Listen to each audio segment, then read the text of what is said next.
Hello and welcome to the webinar for NASA Langley Research Center's Compact Active Vibration Control System. We greatly appreciate your attendance at today's event. I'm Kerry Strickland and I support the Technology Transfer Program at NASA Langley. As part of NASA's mission, the Technology Transfer Program helps connect U.S. companies with new technologies developed by NASA researchers. The ultimate goal is to commercialize these NASA-developed technologies.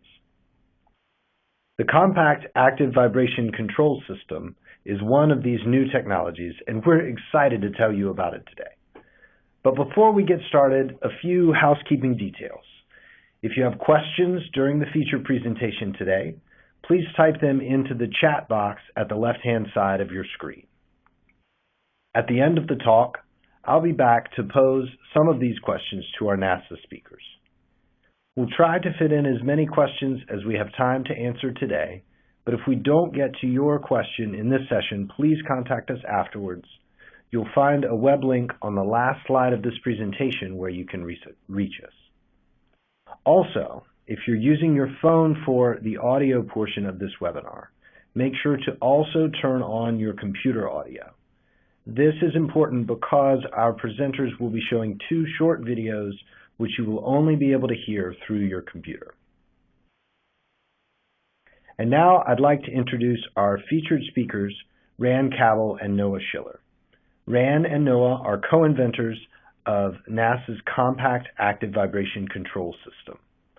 Ran works in the Structural Acoustic branch at NASA Langley, and his primary research focus is vibration control methods that reduce noise in rotorcraft cabins, including both passive and active control methods. Noah is also a part of the Structural Acoustics branch at NASA Langley, and his research is focused on noise and vibration control with an emphasis on active control techniques. Ran will be kicking off the presentation for us today. Ran? Thanks, Kerry. I'd like to thank everybody for joining us today.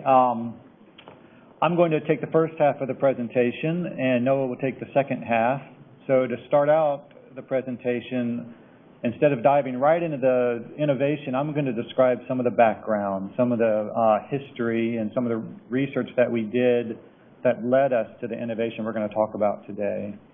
So this includes some active control work we did with piezoelectrics, some demonstrations we did on some complex control systems, and then the realization that there were limitations to these complex control systems.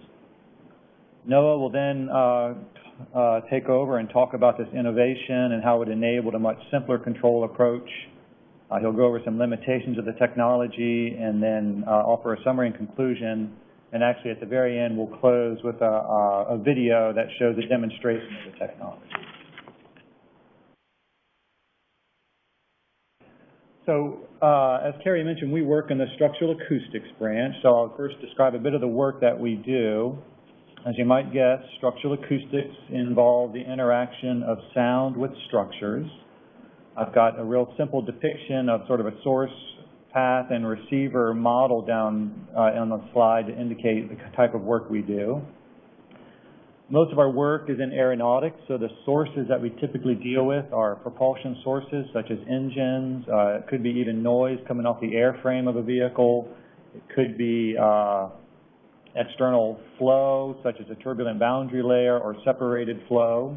It could also be noise from a launch vehicle such as a rocket propulsion system.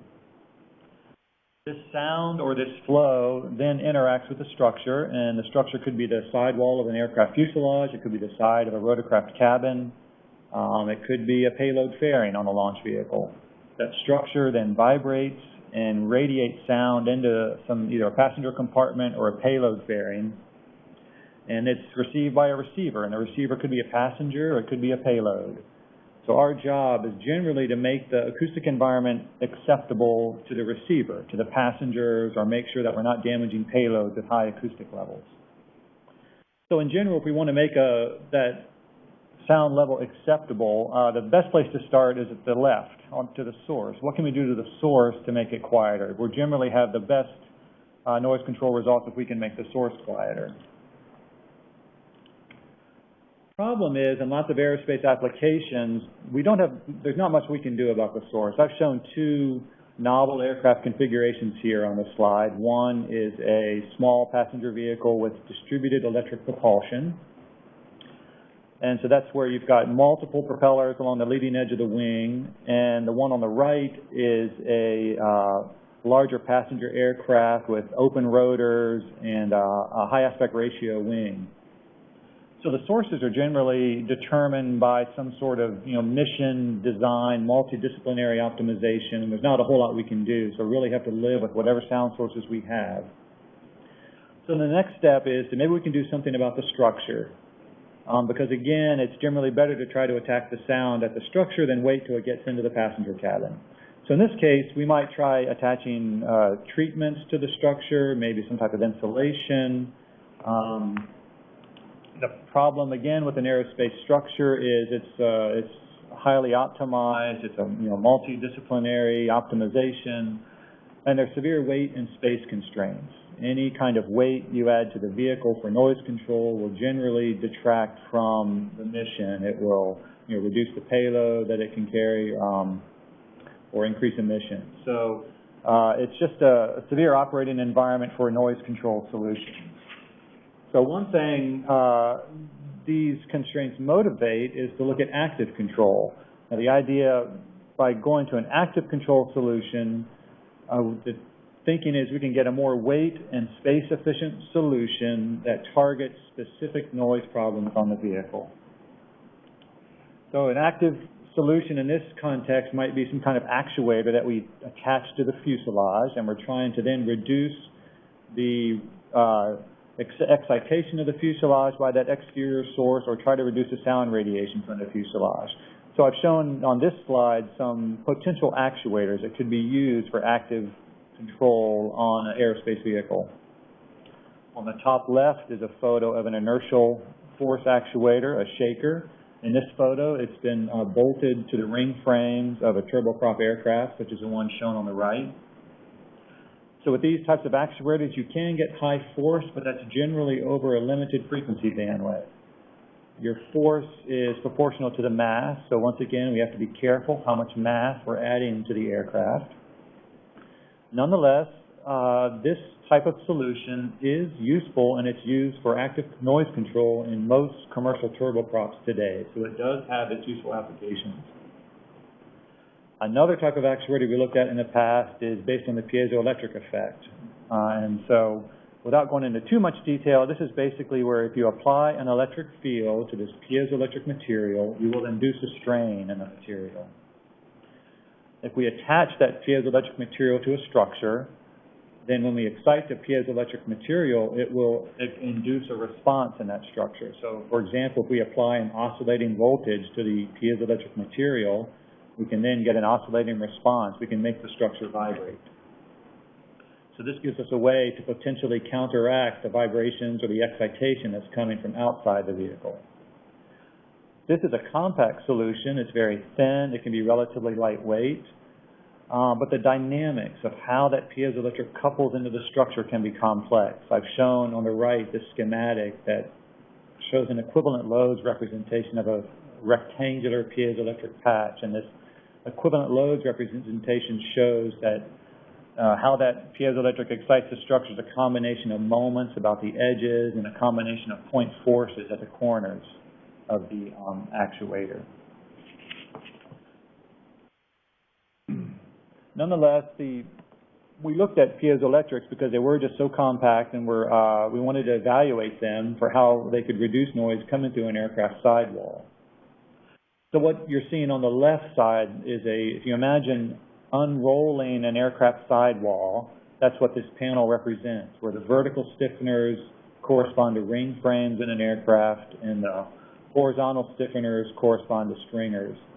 And so these stiffeners divide the structure up into rectangular bays.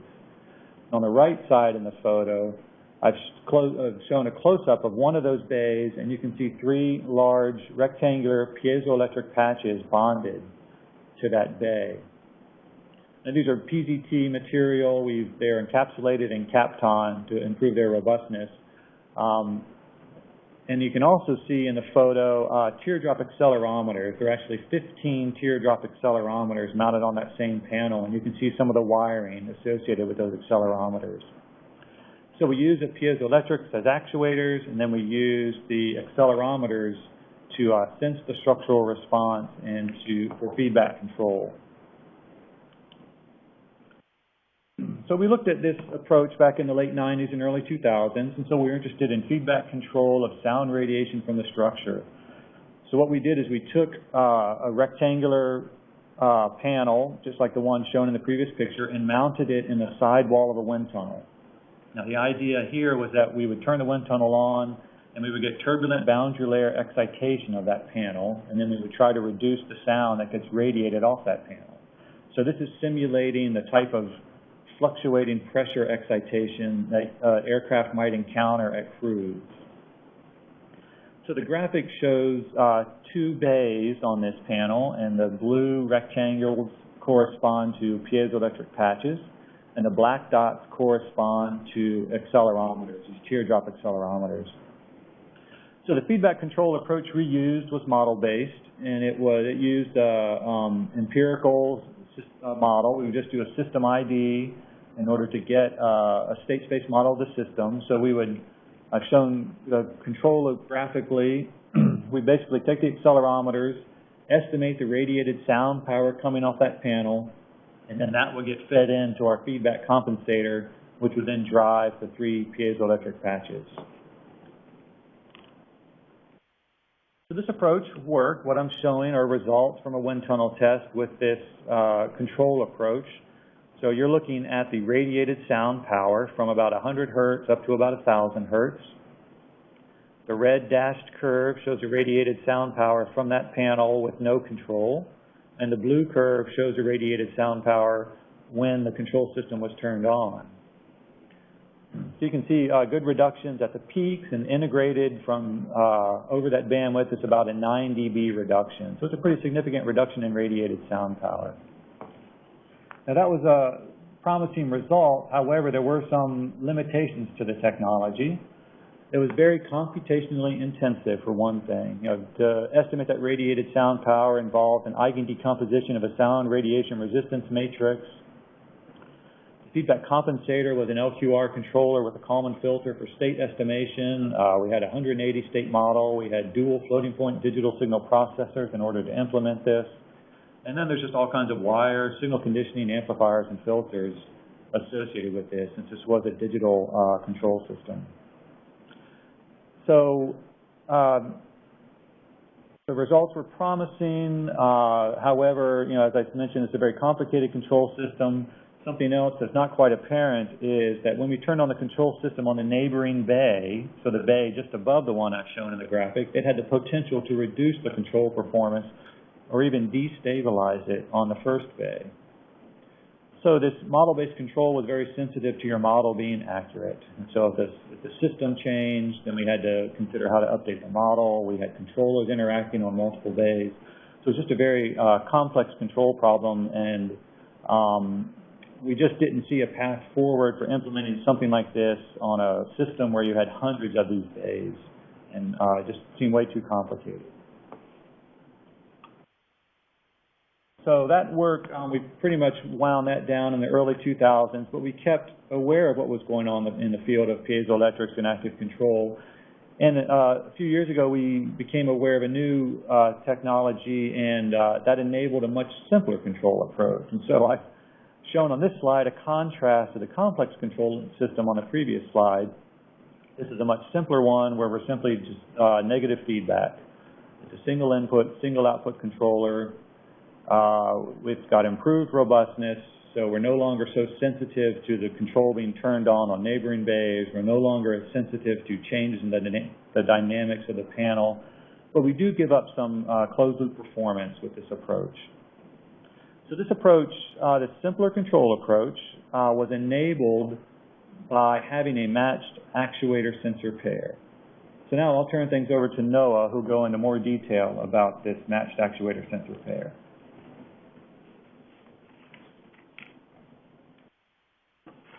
All right, thanks, Graham. Okay, so as Rand said, to make the simple control approach work, the actuators and sensors, need to be matched. And so that simply means that they need to couple to the structure in the same way. So if you recall from Rand's earlier slide, this image on the top right shows the way a traditional piezoelectric actuator couples to a structure. So it can be represented as this collection of point forces and edge moments. This representation, by the way, is sometimes called an equivalent loads representation, and I'll refer to it that way in subsequent slides. So if you want to use this simpler control approach, we need a sensor that couples to the structure in the same way as this type of actuator. And it turns out that that's relatively challenging. So instead, we developed a new actuator that can be represented simply as a collection of point forces, as we're depicting on the figure on the bottom right. So if we have this new type of actuator, then we can use commercial accelerometers to create the matched actuator sensor pair, which then enables the use of a much simpler control approach. So this redesign of the actuator was really enabled by two important observations. First, the relative amplitude of the forces and moments can be modified by shaping the actuator, which is good, but there's kind of a second important observation as well.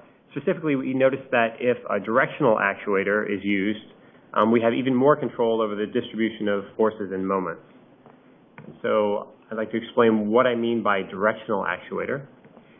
And I'm going to do that by first contrasting a directional actuator with a more traditional actuator, as you see on the left.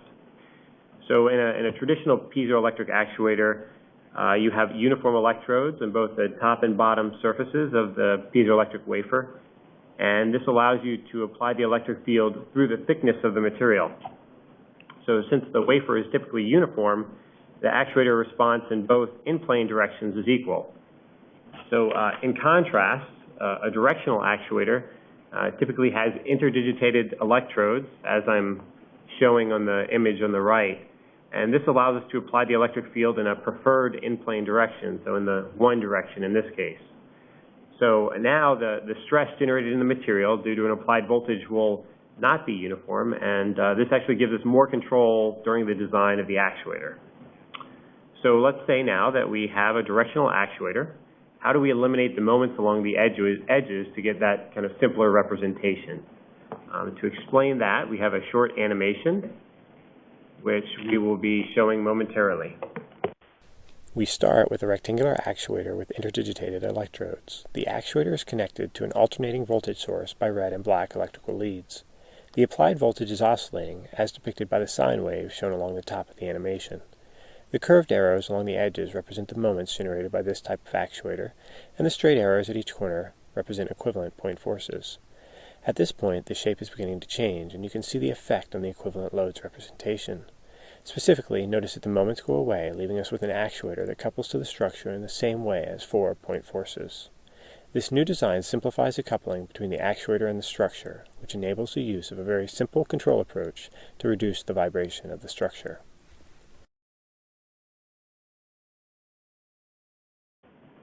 So we have currently built and tested several of these diamond-shaped prototype actuators. The prototypes are actually made from a macro fiber composite, which is commercially available. These type of actuators are directional, flexible, and are relatively durable. For those who aren't familiar with these type of piezoelectric actuators, they're relatively thin, so they're thinner than your typical credit card, and they're also relatively lightweight. So the previous animation showed how the actuators are shaped kind of to achieve the behavior that we want. So it's important that the actuator has that diamond shape with a specific aspect ratio, which is based on the piezoelectric material constants. But the overall size of the actuator can be varied depending on the application. So the photo on the bottom right shows several prototypes we've evaluated so far. We've built actuators varying in length from roughly 2.5 inches to 15 inches long. And it turns out that the size of the actuator affects the frequency range of the system, and I'll talk more about that in a few minutes. But for now, I'd like to talk a little bit more about how we're using these actuators in our compact vibration control system. So if you'll recall from the animation, these type of diamond actuators couple to the structure in the same way as this collection of point forces. So therefore we can place commercially available accelerometers at each corner of the actuator. We can take the response from the accelerometers, we can scale it by either 1 or -1, sum the response, and we have an equivalent sensor that is matched with the actuator. So once we have this matched actuator sensor pair, we can then implement a really simple control approach called direct velocity feedback. So to do that, we integrate the signal from the accelerometers to get something proportional to velocity. We then amplify the signal and feed it back to the actuator, and that's basically it. So because this control approach is so simple, the entire control system can be implemented using analog electronics. So instead of using high sample rate A to D and D to A converters, anti-aliasing and reconstruction filters in a microprocessor, we're using a couple of op amps, some capacitors, and resistors. So at this point, we've built a couple of prototype systems, starting with a breadboard and progressing to a relatively compact printed circuit board, as I'm showing in the photo on the right. So the circuit now has a little more functionality, the circuit depicted by the photo. We have a little more functionality. We have built-in preamps for the accelerometers, adjustable gain stages, high voltage power amplifiers, but overall the electronics are still relatively simple.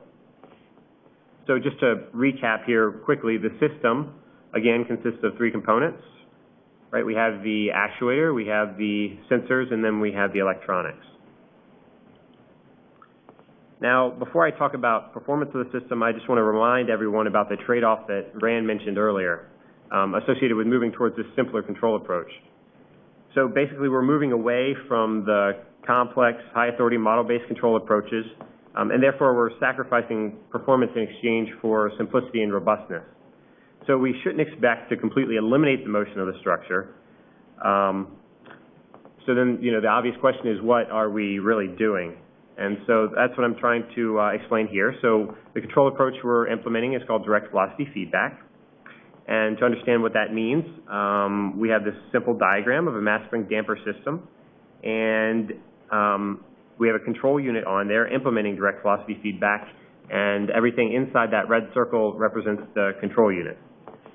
So as the name implies, we're feeding back a signal that's proportional to velocity. We're scaling that signal and then applying it directly as a control force. So the feedback gain shows up in the equation of motion shown at the bottom of the figure as an additional damping term. So direct velocity feedback is really just active damping, and that's what we're doing with our vibration control system. So damping can certainly be beneficial in certain situations, but it's also limited to just reducing the resonant response of the structure. So keep that in mind as we move forward.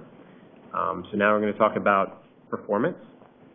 So we've evaluated prototype vibration control system in several different structures at this point in the lab, including this plexiglass panel, which is meant to represent a helicopter window. So the photo shows a plexiglass panel mounted in an aluminum frame. We have 6 diamond-shaped actuators attached to the plexiglass panel. The accelerometers aren't visible there on the back side of the panel.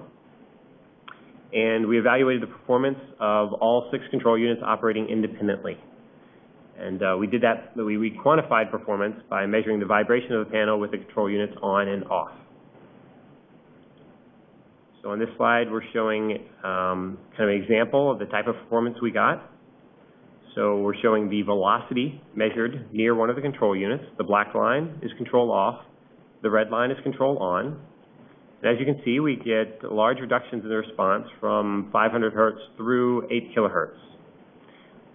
While it's not shown, we also observed relatively good performance in terms of spatially average response of the window. So we got reductions in the vibration of the panel, not just near the control units, but over the whole window. That's good, but it's also interesting to consider what ultimately limits performance. Why can't we simply turn up the control gain until the response is essentially 0, right? So actuators and sensors are never perfectly matched, particularly at high frequencies, and that ultimately limits the performance of this type of control system. So in this case, I'm showing the resulting control spillover, which is inevitable, and that occurs around 44 kilohertz. And when I refer to spillover, I mean regions where the control on performance is worse than the control off performance. And so as we increase the gain, we get better suppression at low frequencies in exchange for an increased response in the higher frequency region. And if you continue to increase the gain, eventually the control system will go unstable. So we've tested, performed additional tests on other types of structures, not just plexiglass. We've looked at steel, aluminum, and composites. And the photograph is showing a recent test setup with a couple of different sized actuators bonded to an aluminum panel in one of our test facilities. So one of the goals of this test was to investigate the effect of actuator size on control performance. So as you might expect, you need a relatively large actuator to efficiently couple into the long wavelength motion at low frequencies. And so we've attempted to quantify that relationship in the form of design guides for several different types of structures. The guides can be used to determine how large the actuator needs to be to efficiently couple into the structure's response at your lowest frequency of interest. So for instance, if you need to increase damping on 16-gauge steel at 60 hertz, then you'd follow the black curve for steel, find the point where it intersects with 60 hertz, and then pull out the required actuator length, which turns out to be 15 inches in this case. Okay, so before wrapping up, we thought some people might be interested in the cost of the components of the system. And so what we're showing here is these are the costs for the prototype systems we've developed. We wouldn't expect the numbers to be this high for production systems, but this is where we are right now. So basically, a couple of $100 for the actuators. Electronics are roughly $150. And the accelerometers are currently pretty expensive, and the reason is because we're currently using instrument-grade accelerometers. These are high-performing accelerometers. We have evaluated a less expensive MEMS-based accelerometer. Unfortunately, that particular model, anyway, didn't have a sufficiently flat frequency response for this application, and that ultimately limited system performance. And so at this point, I can't say whether that's a generic finding or if the results were specific to that model. But currently we are using the more expensive accelerometers, and that's why you see the higher cost. Okay, so in summary, this technology provides a compact, low-profile way to generate a point force inputs on a structure, and that enables a new implementation of active damping that is particularly well suited for lightly damped, flexible structures. However, I should point out that applications for this new type of actuator are not just limited to active damping. That's just been our focus so far. So now we will be showing a short demo before we get to questions. And then after the demo, we'll turn it back over to Carrie. So what we have in the lab here is a compact demonstration of the technology. And we have a standard musical gong here, and we've bonded the actuator to the gong, and we have some accelerometers on it too. So the actuator consists of this diamond piezoelectric that we've been talking about. It has the interdigitated electrodes and the connections for the voltage up here. So we've bonded that to the face of the gong using an epoxy. And then we've also bonded accelerometers, teardrop accelerometers, to the vertices. So these are going to measure the velocity at the vertices, and if you recall, that's where the actuator excites the structure with point forces. So we see the leads for the accelerometers coming over here, and the leads for the actuator. They lead into this system. So this is a demonstration electronic system. This large box is actually implementing what's on this much smaller circuit here.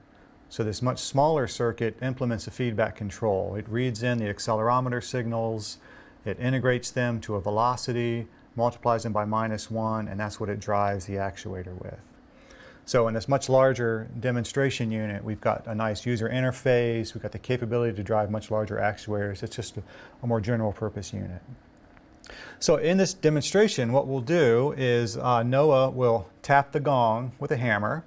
we have a microphone set up to pick up the sound that's radiating off the gong. And that sound, you'll see the waveform over here on this oscilloscope. And what we'll do is we'll compare the sound wave when the actuator's off, and then the sound wave when we turn control on, and so the actuator is adding damping to the gong. So you want to go ahead and notice, and now the actuator is off.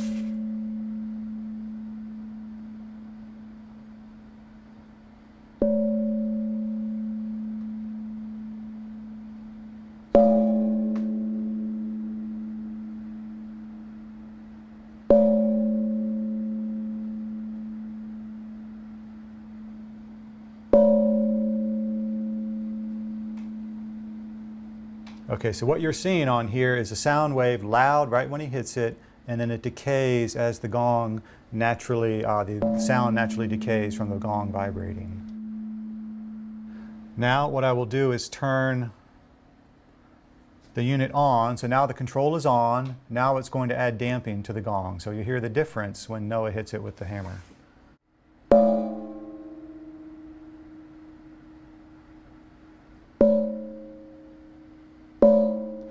So what you see is a much faster decay of the vibrations and the corresponding sound.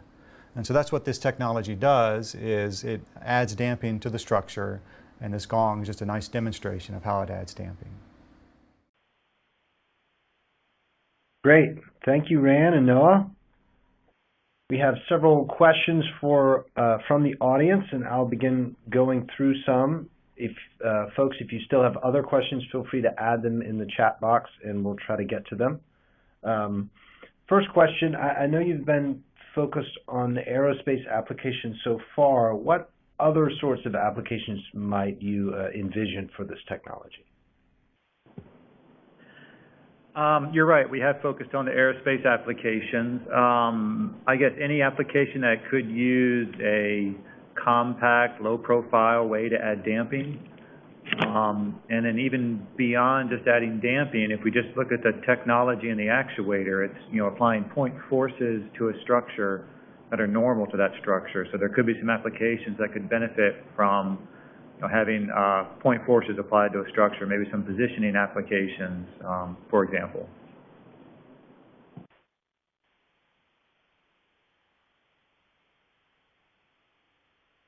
Okay, great.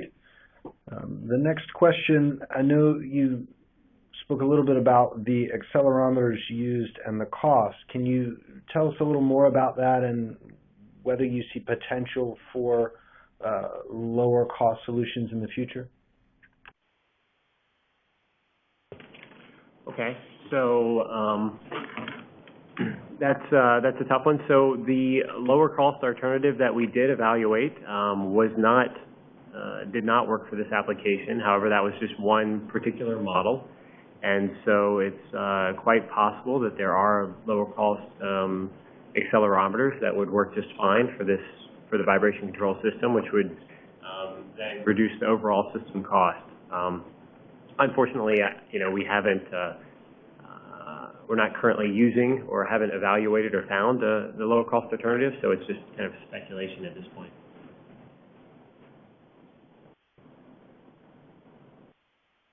Okay, great.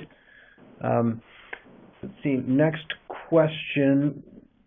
Can you provide some thoughts on how the performance of this technology compares to passive damping of flexible structures, say constrained layer damping with something like a butyl aluminum foil sort of system?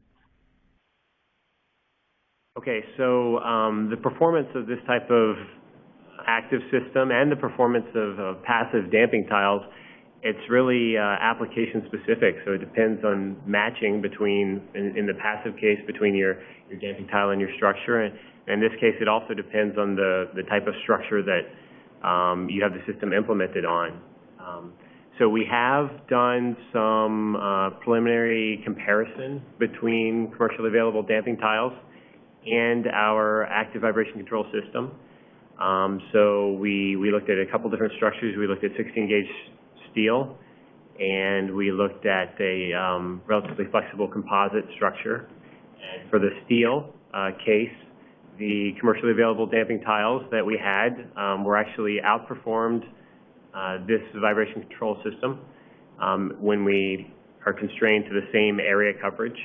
However, on the composite, the active vibration control system works significantly better than the damping tile.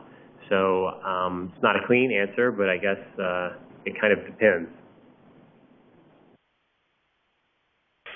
Okay, great, thank you.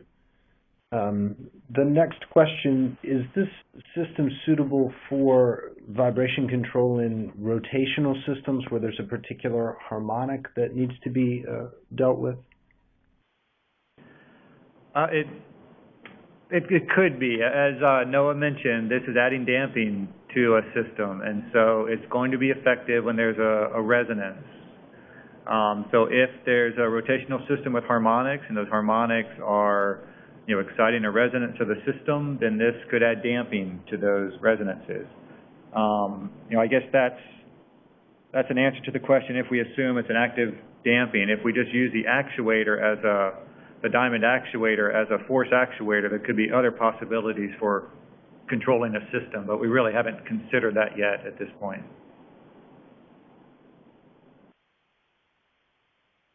Okay, great, thank you.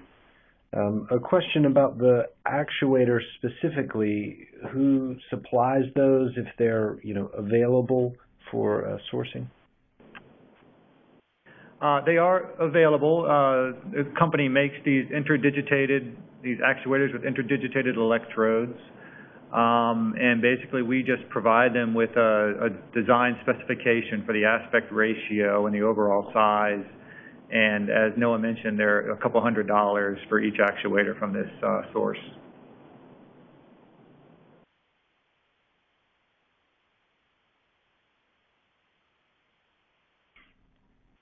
Okay, great.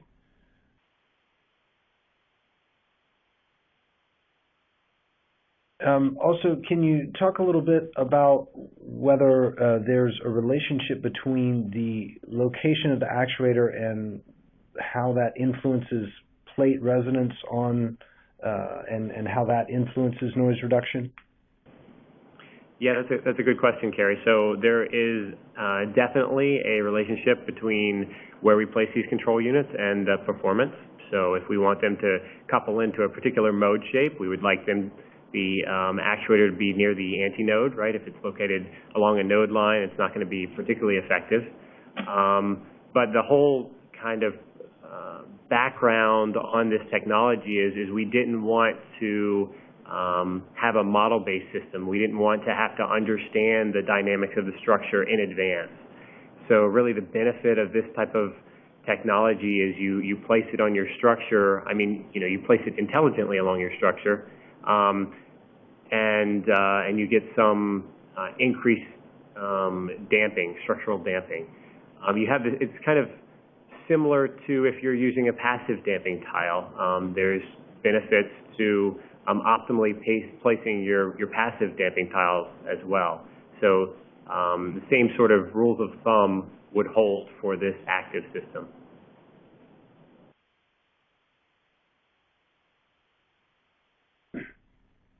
Okay, great, thank you. The next question, why not use the actuator patch itself to measure vibration? Is there a particular reason that the accelerometers are needed in the system?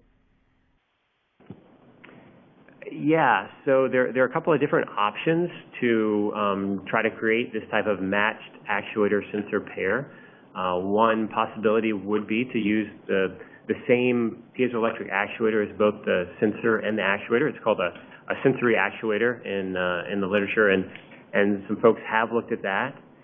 In order to do that, in order to kind of pull out the measured response from the kind of applied voltage, you need to have a really good knowledge about the capacitance of your piezoelectric patch. And the capacitance of your patch drifts based on kind of temperature and operating conditions. And so in order to back out the response, to use it as both a sensor and an actuator, it requires relatively complicated electrical compensation to determine the capacitance of your patch. So I haven't, or I'm not aware of any really robust implementations of that type of configuration. I guess another alternative would be to use a second piezoelectric patch as your sensor. So maybe have your actuator on the top of your structure and your sensor on the other side of your structure. That also has kind of issues. Turns out in that configuration you have a problem with in-plane coupling between the actuator and sensor, and that tends to destabilize your control system. So again, I'm not aware of a robust implementation of that type of approach either.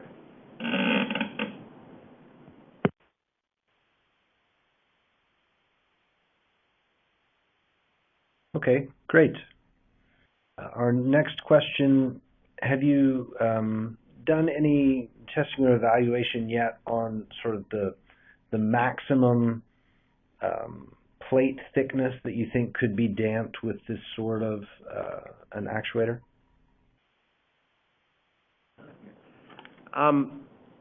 So this type of system is really going to be most effective when you have a lightly damped and a relatively flexible structure. So, you know, the control authority of the actuator is ultimately limited by the material properties of the piezoelectric actuator and also the applied voltage.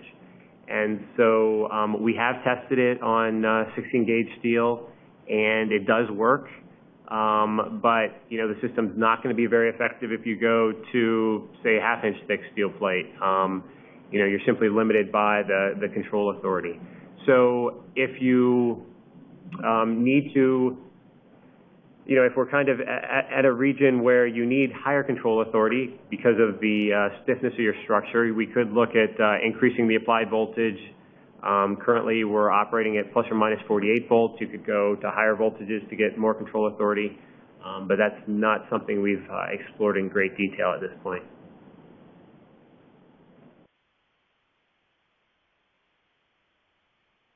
Okay, great, thanks. Our next question, can you provide some insight on the expected lifetime of an actuator like this in service? So actually the manufacturer of the macrofiber composite actuator does have a specification on lifetime. Unfortunately, I don't know that off the top of my head, so perhaps that's something we could send out after the webinar. Sure, yep, I think that will work. And I believe that's about all the questions that we have time for today. Thank you again, Ran and Noah. If we did not answer your questions today, or if you have additional questions that come up, feel free to contact us afterwards. I will also mention that the Compact Active Vibration Control System is available for licensing from NASA. We would be happy to engage in discussions offline with anyone who might be interested in licensing and commercializing this technology. We can be reached through NASA Langley's Technology Gateway. There's a link to this website on the slide you're seeing now. At the end of this webinar, you'll also be directed to that website. This concludes our session for today. Thanks everyone for attending the Compact Active Vibration Control System webinar. And thanks again to our speakers, Ran and Noah, for informing us about a very interesting technology coming out of NASA. Have a great day, everyone.